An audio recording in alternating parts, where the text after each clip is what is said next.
welcome to another round of bonus time with your host, Matt, myself. I'm sitting here today with Zach Barrett, best known for... I'm known for things. Oh, I mean, everyone's known for something. Oh, no. That one time that you flipped a table at a Wendy's, or... How did you know about that? That was a secret. That was a secret. No one's supposed to know about that. That one time you peed in public? What are you best known for? Okay, which time was that? I mean, before you got here, minutes ago. I guess now lately I co-host a new community group called Thunderstruck Improv with my friend Dave. That's the more recent thing, but anyone who hasn't gone to that may have seen me in Keanu shows. I've made a couple of short films around town. And that's right here in Fort McMurray, Alberta, for those who are listening outside of Fort McMurray. It's all Fort McMurray community stuff. Yeah. That's what I do.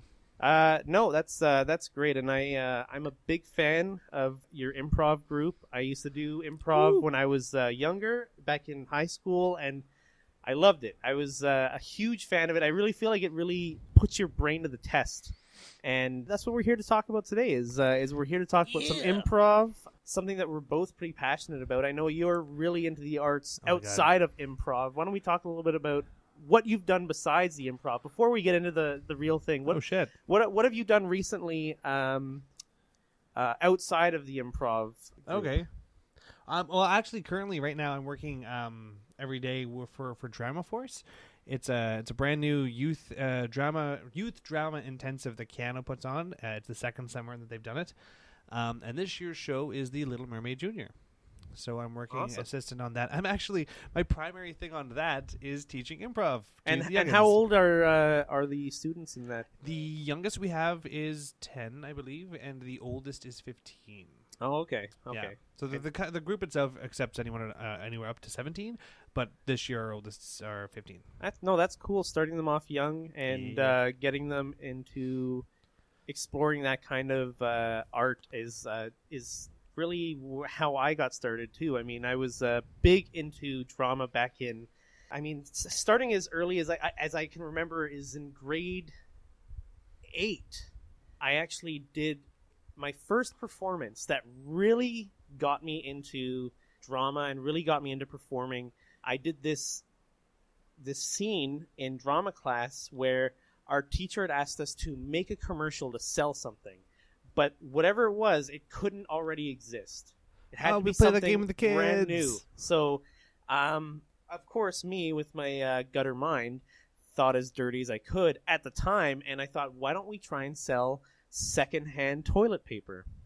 And so I did this whole spiel on stage about secondhand toilet paper, and I did it with funny enough, thinking about it now, I actually did it with Shamari Williams, who is actually on the Hamilton Ticats CFL team, as he was on the Saskatchewan Roughriders, but now he's on the Hamilton Ticats, and me and him did that together.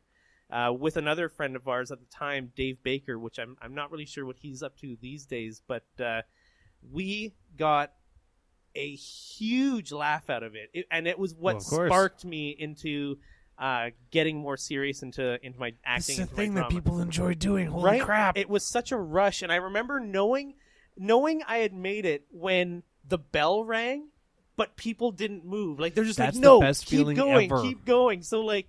We see the door opening and some, the next class coming in, but we're not done. And people are just like, holding onto the edge of their seats, waiting for us to deliver the next joke about how you can use it as fly paper or something. So, I mean, it was an amazing feeling. And I still remember my teacher from back then, Mr. Clark. If you ever listen to this, you were a huge inspiration for me to do stuff like this, as well as my later teachers, Mr. Wilson in high school. You guys are the reason that I can still do stuff like this. So, that got off on a real tangent about myself. Woo! I like talking about myself. So, in case anyone hasn't already known, but what was it for you? What was it for you that really got you into acting and into improv? Am I putting you on the spot? Do you need me to read out a theme? Improvise. Okay, so you're at a gas station. Oh no! And the item is a bow tie necklace. Go. Well, clearly I'm probably going to become the doctor and just warp myself out of there. I mean, bow ties and gas stations, isn't that a thing that happens frequently? Oh, totally. But yeah, for you, what do you think was the moment where you thought, this is what I want to do. This is where I want to go with my life.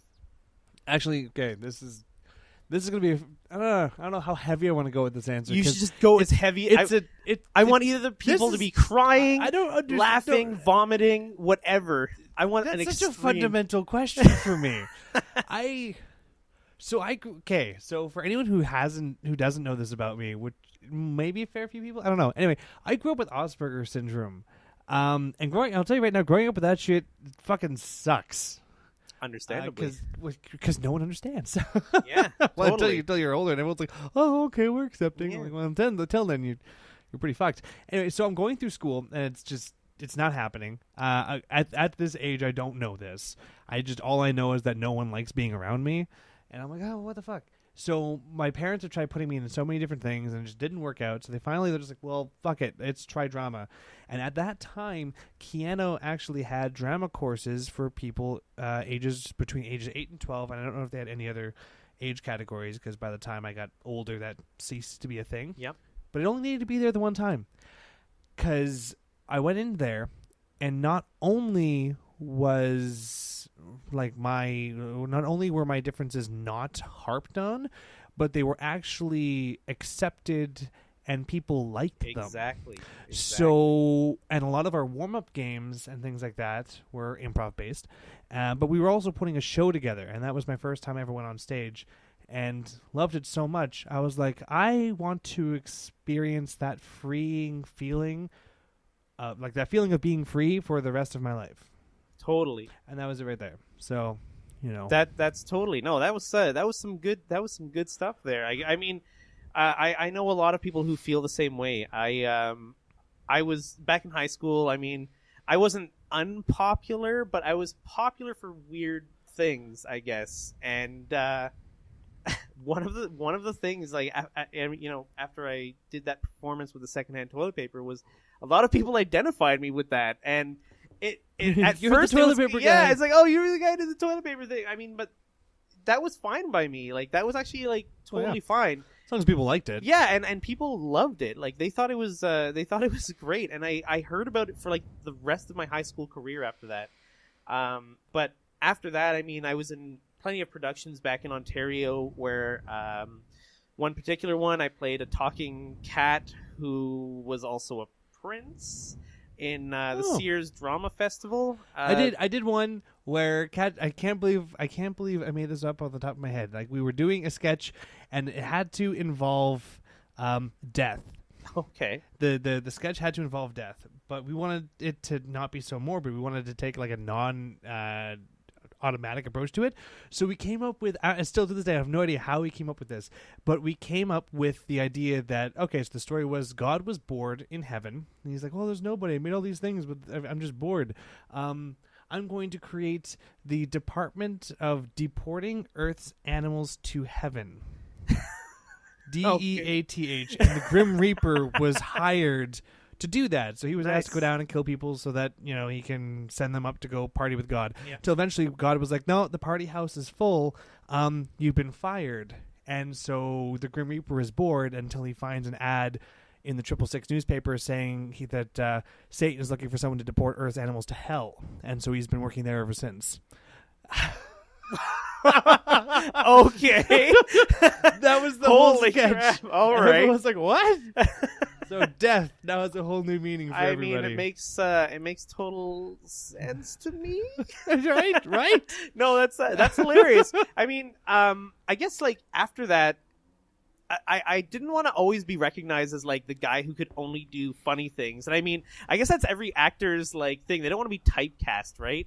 I mean, I love to know that I can make people laugh, but I always kind of felt like, oh, is that going to be like it for me though? Am I only going to be able to only ever make people laugh? Yeah, and it's like I'll never make them feel anything else. So the end of my high school career, last year in drama, I did a scene from Of Mice and Men.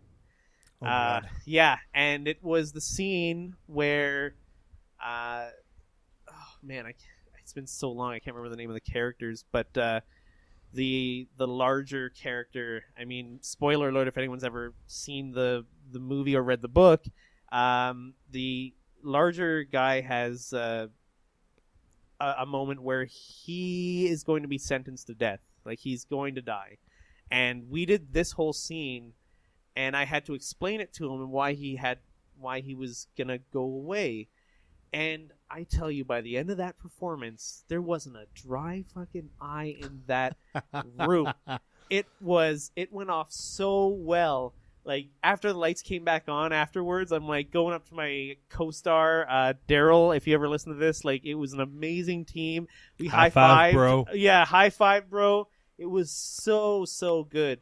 But yeah, I mean, once I saw your improv group pop up here in Fort McMurray, there's nothing really like that out here yet. Like, there's not very many outlets for acting for adults. I mean, there are performances, but for people who don't want to go up in front of a huge crowd of people, there's not very much to go on. So when I saw something like this pop up, I thought this was a great idea, and I wanted to get on board right away. Well, what's funny about it is that it when I was in high school, what used to be a thing, and there was actually an article where I kind of mentioned this. Russell Thomas was asking me a couple of questions about this, and it was because when I was in high school, on Thursday nights, I would be able to drop $5 at the Thickwood Amphitheater and watch some Westwood improv team alumni perform. Just for shits and giggles, right? Nice. But, you know, once the big boom happened, everyone who graduated just fucking left town as soon as conceivably possible, and that stopped being a thing. So at first it was like, oh, I just want to put on shows so other people can have that. And then I thought, well, you know, and I'm trying to get a whole bunch of youth acting programs started over at the college. But then I thought, but what about people my age who want to do this shit? There's so many people that want to do that. Exactly. So we just opened up an improv, like this improv troupe that we now have on Tuesdays. Yep. And the trick with it was initially it was like, well, it can't be all ages, so clearly it has to be 18 plus. Yeah. And I was like, well, you can push it down to 16. I mean, yeah, it's fine, right? Yeah. That was mostly for Dylan. Mostly for Dylan. Yeah, if you're listening, we're Dylan, like, man, as soon as you age, we're going to bring that that thing right back up. Yeah, once you're 18, that's it. 16-year-olds get lost. Kidding. So that was how that happened. It's a great thing, and like we see a lot of people coming. Like every holy crap, the first day blew my socks off. Yeah, I know. I mean, I think the largest group I saw when I was there was almost 30. Is that right? Yeah. Or our first day we had 28 people. Yeah. And our second day we had like 33. Oh my god. Now the numbers have been like between 12 to 18 as of lately. Yep. Which it's a really manageable number. Like it's a nice number. Obviously the more the better. But eventually we're gonna be like, oh god. Oh no, totally. Start breaking people up. But a lot of people that are our regulars have gone out of town on vacation or this or that. I mean, whatever. It's a drop in, drop out thing. Yeah. And I mean, this is not just it is a fun recreational thing to do. You can drop in, you can drop out. And for people who are curious about it, but maybe they're a little bit too shy, or you can just come watch. So you can just come and just sit there and watch the performances happen. We actually live. have at least 2 regular audience members who just come to hang out and support. Basically. Occasionally, if they're feeling up for it, they'll join like one of the warm-up games, which are like very, very simple. Yeah. And then just go what over are the like, games? The basics. The questions only is one I've seen some of our audience What are members. questions only? Why do you want to play this on a microphone? Why don't you just play along? Do you think the audience knows we're playing this game right now? Well, why don't you... Damn it! Damn it! That didn't go very far. But I mean, how much time do you even have on this thing? I don't know. We could play this. Yeah. Were you there when Misty and Ashley were playing that game, and they just kept going on and on and on? Oh, and Dave was just like, "No, we have to end this now." It went so long. I mean, my God. We were all kind of like sitting there. We're like, "Okay, is this gonna keep going?" And they just kept going and going. Oh, I think it was Misty and Michelle Thorne, was it not? I'm sorry, it was Misty and Michelle Thorne. I apologize. It just went on and on, and it was hilarious because like everyone's just sitting at the end of their seats, like, "Who's gonna crack first? Who's gonna crack first?" And then Dave's just like, "We can't wait this long." We just started applauding and just said, "Okay, you guys just Just stop it. Just stop. You can't. You can't do it Stop no more. what you doing. But so we have you were saying you have questions. Questions only is one. Scenes from a hat, our audience members typically jump in on just because they're very short, very fun scenes. It's one where every single time we do improv, we have a break in the middle. So people who have been there for the whole time, like Dave and myself, are just like, yeah. Give your voice a little bit of a rest too. Yeah. And so in that time, we have everybody who is there just write a bunch of suggestions down onto a hat. And we'll play either play scenes from hats and or world's worst, depending on how many things we find. And with that, anybody in the room can just jump in and perform a quick 5 to 10 little second little sketch of something like that. So what is Zach thinking about right now? Then anybody can jump up and that one comes up a lot, actually. Surprisingly, there's someone that's every always week one that says, "What is Zach thinking?" And there's always what is in Zach's hat. And, Yeah. I mean, I have a big hat. So that could be anything. It is a lot of stuff. It's like Felix the Cat's purse, basically. It's massive. Just never-ending things coming out of there. But it's a really fun time. We also there's also a kind of a professional side to this as well, right? There is. As of lately, we've actually we kind of got the boot up our ass to get us going. We've been talking about this for 2 years, and we couldn't get a spot together. But then this Justin Shaw guy comes out of fucking nowhere, Shaw, huh? and he's just like, "Hey, I'm trying to do the Wrath of Shaw comedy show. It's a variety comedy show. It's gonna be playing at some bars over the summer every second Sunday." Yeah. And he's like, "Yeah, I'm looking for acts to go into it." And Dave and I are like, "Well, we do improv. Actually, we can get a whole bunch of improvisers, possibly." But how? And so we had already thought about doing Thunderstruck improv. So we're like, you know what? Let's just throw it to the wind right now and see what the fuck happens. 28 people show up at the first day, and we're like, oh, I guess that's successful.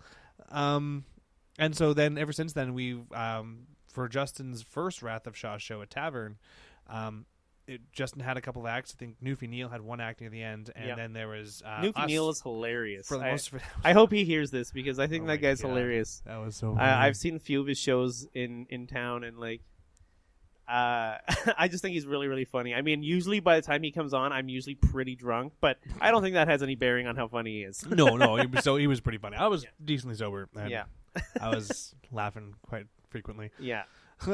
No, I've seen. I saw Justin's show the first time. I haven't seen the past few of them because I just got back from Well, there's only Comic-Con. been one other one. Oh, there's only been one other one. Okay, it so, was at Patty. Our new venue is at Patty's now. Oh, okay.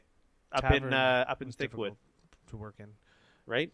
That's yeah, where Patty's is. Thickwood. Okay. Yeah, I've actually never been to Patty's. Is that really? Weird? Is that a weird thing? It's a really great performance space. I've been to 3 Tavern's years an awesome now. bar. Don't get me wrong. There, Yeah. you just to perform it, they're like, yeah, here's your stage. Is this big enough? And we looked at it. We're like, it's literally It's 4 like by a 4. corner. We're like, Yeah, and especially when you're doing improv, where sometimes you need to run, or sometimes you need to just move around a bit. And and they kind of have this weird divider in the middle too. Like if they got rid of that divider, I feel like it would be a lot better. Oh, without the divider, would have been great. Yeah, it would have been a lot more of a. But I mean, that's just the nature of that performance space bar. It's just not performance-y. But Patty's is fantastic. So this Sunday coming up, I'm hosting the next show coming up at Patty's. Totally. And that's that one. And then two Sundays after that, we're going to be in a different location. So is that this Sunday coming up that it's going to be? Yes. That's okay. What the frickin' Which is July something? The last Sunday in July. Because then the next Sunday will be in August. I suppose. I don't even know if this podcast will be up by then. The 26th. July 26th. If July you're bored 26th, at 8 o'clock. Well, you know what? Go to I'll try and post this by then, so then people will be more aware of that. That'd be awesome. But great turnout last time. Yeah, no, it's a great show, and if you guys haven't already checked out Justin Shaw's comedy show, I definitely would recommend it. Look him up on Facebook. Yeah. Look up Thunderstruck Improv on Facebook as well. Justin Shaw, he's only here for the summer, so if you're like, this guy sounds like he could be funny, and you wait, you're gonna miss him. Yeah, literally. Let's go back to PEI. Is that where he's from? I believe so. PEI, little tiny, somewhere over there, little tiny Eastern island. Canada-ish, all over there. But I mean, I guess if people wanted to find out more about what kind of happens at your improv group, I mean, they can check Facebook, but they can also watch Whose Line Is It Anyways? Whose Line Is It Anyways is basically the exact same thing. We play a lot of those same games, but I mean, those guys on Whose Line Is It Anyways are professionals. We have to remember, like they are amazing at what they do. I mean, no one can touch Colin Mockery's work, in my opinion. Like that guy is fantastic, amazing. I mean, we don't sit there, we don't do the songs because the songs would just be so hard. We've thought about doing musical improv, but we're just like, no, fuck. It is a difficult. We might thing to do. approach that later. Yeah. But maybe when the rust is worn off a little bit, and I mean, we have like 10 completely frequent regulars that are like, yeah, we've been here for like 3 months, we're really experienced. And maybe we'll do some musical improv. Till then, yeah, exactly. I mean, there are some guys in there who have done theater in town. I know Dave and yourself have done theater here in town, as well as Zenon. Yeah, Zen and Michelle Thorne, Diane, Misty and Brody. Misty and Brody only came the first time. Oh, well, Brody's been a few times though. I think, right? No. Oh, okay. He was there without Misty one time, but maybe I'm. I think he was there twice. Oh, he was there twice. Yeah, he was there twice. It's probably because I'm not there and he doesn't have anyone to cuddle with. It's possible. Brody, you can always cuddle up with me. Yeah, so the next one is going to be tomorrow, which this will definitely not be out by tomorrow. No. But it is. We're recording this on a Monday. Yeah, no, this is every Tuesday, right? Yeah, it's every Tuesday. We actually have we have a dedicated space now. Oh. That was quick, right? That is super quick. We are every Tuesday in room 134 in the Keanu Arts Center. Oh, okay, it's actually in the college. Yeah, now it is. Oh, wow. Yeah, and there's a huge chance that throughout the entire year we'll actually get that space because according to the fine lady who runs the spaces there, she's like, yeah, no, none of the classes run past 7. So I'm like, can I take it? So we've got a nice little deal going on with them that will hopefully improve in the future to become even more better for everybody. Yep. But yeah, so at this point it's looking like 7 to 10 every Tuesday. AC 134 in Keanu College Arts Center. Yeah, if you guys are looking for something to do in town, I know like we hear so many people complaining about, there's nothing to do in Fort McMurray. Bullshit. And you know what, like, you know what I say to that, and you know I might take some flack for this. No, I'm going to take some flack for this, but I personally feel that more people in this town like to complain about there not being anything to do than actually going out and doing anything. Yes. That's what I feel. If you think there's nothing to do in town, get out of your house. Yeah, you're just not looking. Look, yes. Because there are things to do. There are ways to go out there and meet great people. I mean, I've met so many awesome people through this improv group that we'll go and see movies in theaters together and just hang out. Well, here's something interesting. I'm trying to come up with several several classes and course ideas for like the conservatory at Keanu there. Like there's already a couple that I teach, but I'm trying to come up with a few more proposals now that it's open to accepting more things.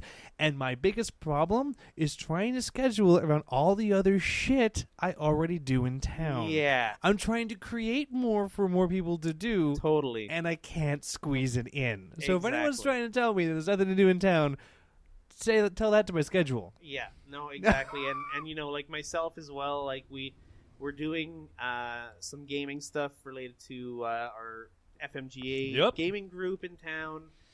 This is getting super local now, but I mean overall for people who are not from Fort McMurray, there's a lot of people here who just like to complain that there's nothing to do here when there is a lot to do. It's just you're not much stuff. Yeah, you're just not looking hard enough if that's what you're complaining about. But those who aren't in Fort McMurray, improv is the shit. Yeah, improv is actually the shit. I was actually just recently, I don't know if you... I think I was asking you earlier about watching BoJack Horseman, but the second season of BoJack Horseman just came out, and there's an episode about improv, which I totally recommend you watch because it's friggin' hilarious. Because it's actually they talk about it as if it's like a cult.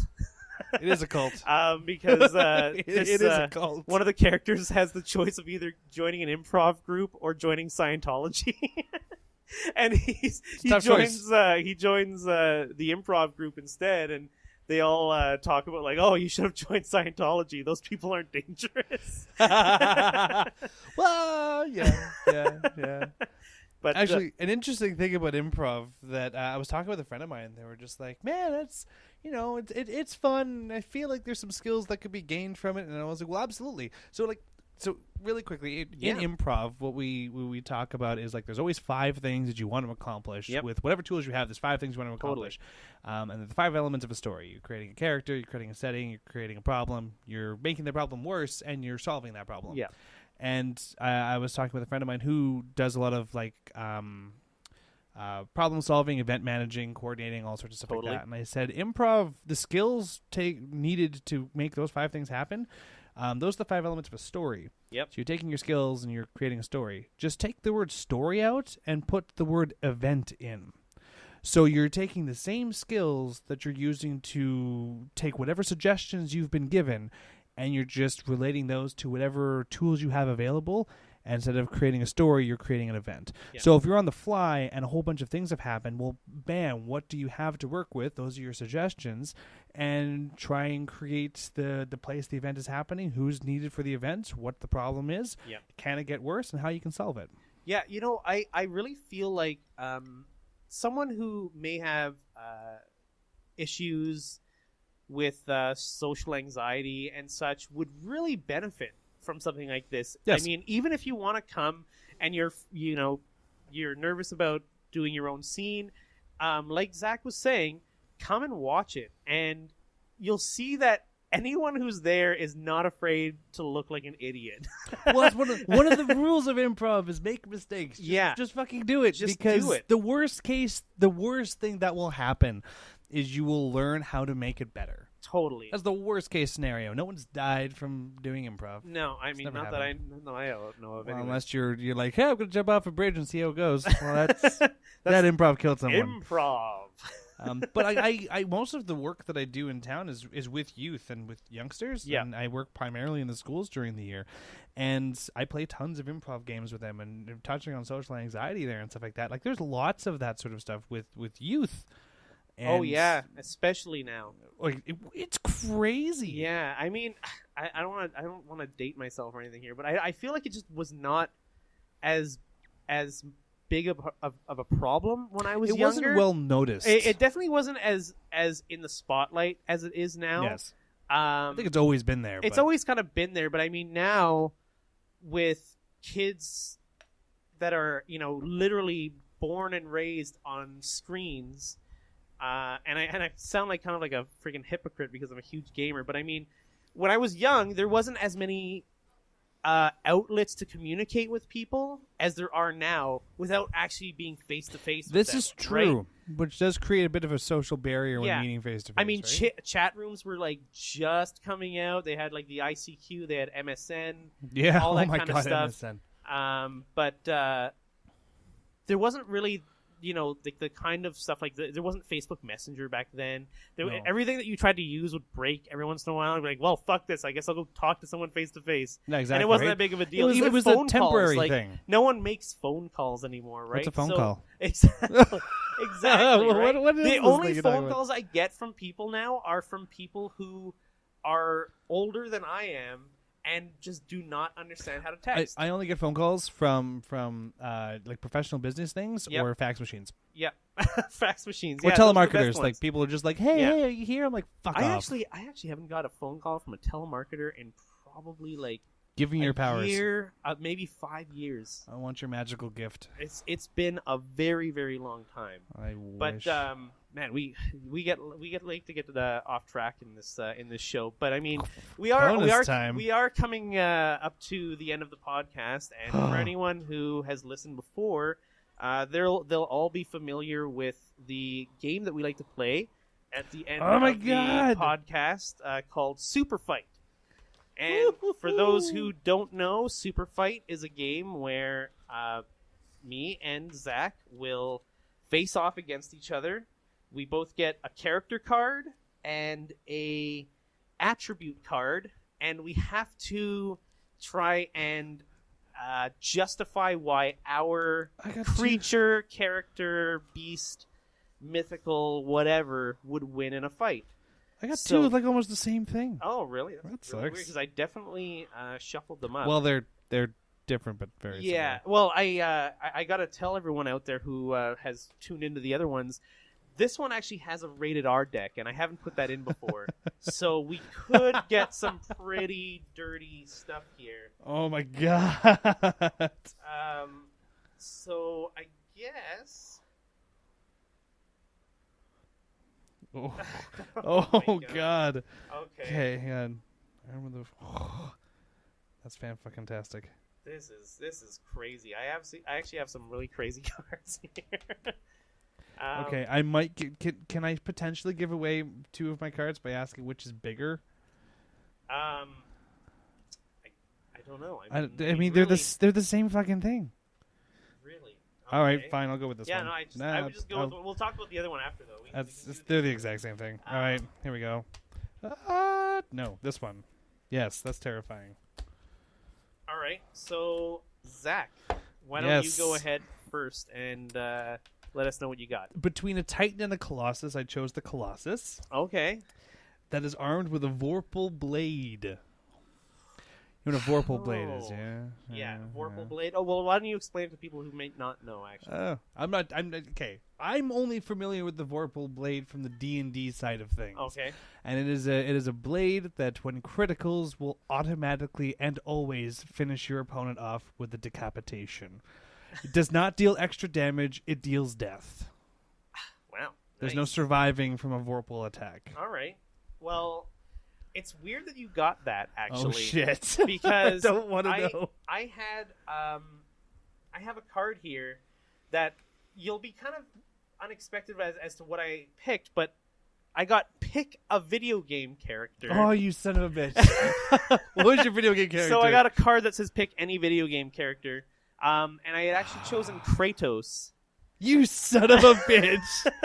Because I was going to choose Snake, but I figured, I mean, anyone who's listened to the other podcast knows that Snake is my favorite character, but I am very aware that there are many larger things that things could kill you? that could fight Snake, right? I mean, he has fought the Metal Gears, let's be honest. I mean, he kicked their asses. But Kratos, like, anything you can throw at Kratos, he's going to demolish, especially when armed with a gravity gun. So you're a real asshole. You're a son of a bitch. My attribute here is armed with a gravity gun. Now something actually I didn't mention to you beforehand. You fuck. There's a little bit of a twist. But it could benefit, it could not benefit either of us. So now what we're going to do is pull one more attribute and add it to our character. So go ahead and grab yourself one more attribute. So I have... Put your stuff first, this buddy. This is amazing. Okay, I'll go first. So I have Kratos armed with a gravity gun, but he's also dual-wielding, no less, the Mjolnir. And for people who don't know, it's it's an unbreakable hammer. It's Thor's hammer. Thor's hammer. So forged in the heart of a dying star. We are assuming that Kratos is worthy enough to pick it up. So go well, ahead you and can assume. Yeah. Fine, I'll let you have it because I am a Colossus armed with a Vorpal blade and is the supreme. Man, you know what? Friggin' Dilbar got that in the last episode. He got that same one. Is the supreme. Is the supreme. So I mean, let's break it down a little bit here. I mean, if we have a Colossus and we have Kratos, I mean, Kratos has taken down bigger things than a Colossus in the past. He knows how to climb giant beasts and somehow managed to fuck them up. And I mean, now he has a Mjolnir and a gravity gun. I mean, all he's got to do is... a clarification question because right. I'm mostly unfamiliar with the franchise. Okay. The gravity gun. Yeah. What is the weight capacity of what it can lift? Well, I mean, the initial gravity gun can pick up pretty much anything as big as maybe like let's say a safe. Okay, I'm bigger than that. But I mean, once it gets charged, it can pick up basically anything. It can rip whole consoles off the wall and throw it up. It can pick up people and throw people. Oh, well, I'm a Colossus. I'm significantly bigger than that. No, All right, so the gravity gun's useless. Yeah, the gravity gun would actually not be the greatest weapon, but I mean the Mjolnir. Mjolnir's pretty good.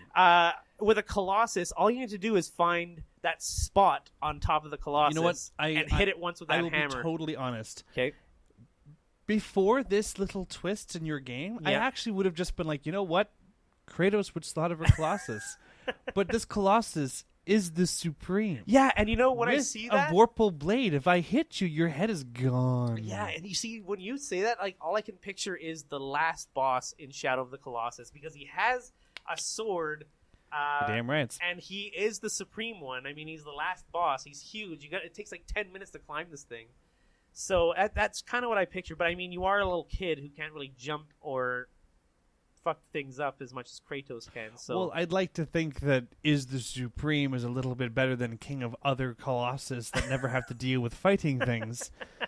I like to think of Is the Supreme as, you know, fucking Galactus from Marvel. I mean, like, he's the size of a galaxy. Yeah, he is the size of a galaxy. But I mean... Pew pew, motherfucker. I guess we'll leave it to the listeners out there to let us know who they think would win a fight. Would it be Kratos, armed with a gravity gun and armed with Mjolnir? Oh my god. Or would it be a Colossus, armed with a Vorpal blade, who is the Supreme? So let us know. Tweet at me at itsmattlol. Use the hashtag bonus time, or if they want to get a hold of you and let you know who they think won, how can they get a hold of you? Do you have a Twitter? Oh god, handle? I guess we do have a Twitter handle, but we don't really. I've never really used it. All right. ZL Barrett is right. my personal one, and then TS Improv is the Thunderstruck Improv. All right. Well, I mean, everyone's gonna think that I won anyway, so they'll probably just get message off me. get off your ass.